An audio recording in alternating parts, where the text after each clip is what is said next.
Again, I reiterate, this is so troubling to me when I see these numbers that Vanguard put out of people's nest eggs at certain ages, especially age 65 and over. The median account balance for their investors was $87,725 after working a whole working career, 35, 40, maybe 45 years. This is all they have to show for it when it would have been so easy investing as little as $200 a month. They could have had the minimum they would have had in the last 100 years for a 35-year time frame would have been 580,000. The maximum they could have is 1.877. Let me show you the numbers here. Here are the numbers. Let's look at the graph. Here are the numbers. The least you would have had, actually that was in 1988 for the next 35 years, would have been that 580,000. Look how many times you would have been over a million. This is just $200 a month. If you move this up to like $300 a month, 83% of the time you would have got to a million. 39% of the time you would have got 1.5 million. What's the absolute minimum that you could have invested to have a guaranteed $1 million? $350 a month. Minimum we'd have had $1,015,000, investing $350 for any 35-year period over the last 100 years. The S&P 500 returns are amazing. You could have had as much as 3.285 million. I know people might be saying, well, I can't afford $350 a month. Look at what happens if you just do $200 a month,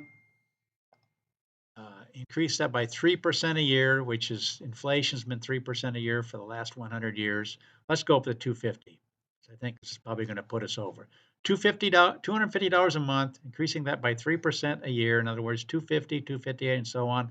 Let's update this and see how many times you would have made it to $1 million in that scenario. Right here, 89% of the time you would have made it to a million. Here's the actual graph for that.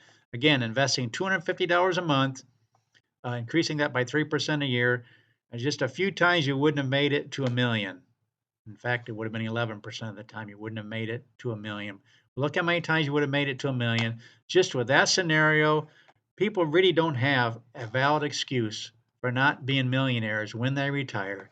They shouldn't be ending up with these kind of numbers, 87,000, or even the average account balance of 279,000, when if they just would have invested $300, 350 in this, or $250, increasing it by 3%, or $350 and never increasing it at all, you would have made it to $1 million.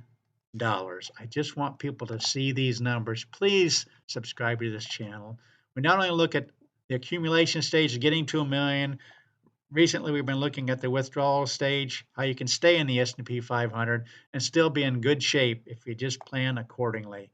Again, how easy it is to get to $1,550 a month would have guaranteed 1.5 million. And again, we look at those numbers are too hard to reach, then go ahead and increase it amount by 3 and 4%. Let's do just one more. $350, increase it by 3%.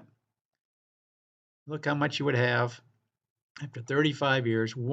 This is a minimum in this column, 1.302 million. The median would have been $2 million basically over a 35-year period, just investing in an S&P 500 index fund over a 35-year period. Why?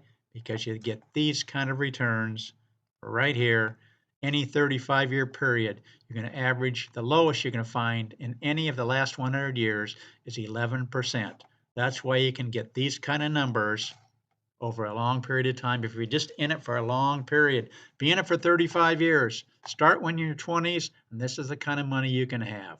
Again, our channel is called $1 Million Made Easy. Please share this, and please subscribe to the channel. Thanks for watching.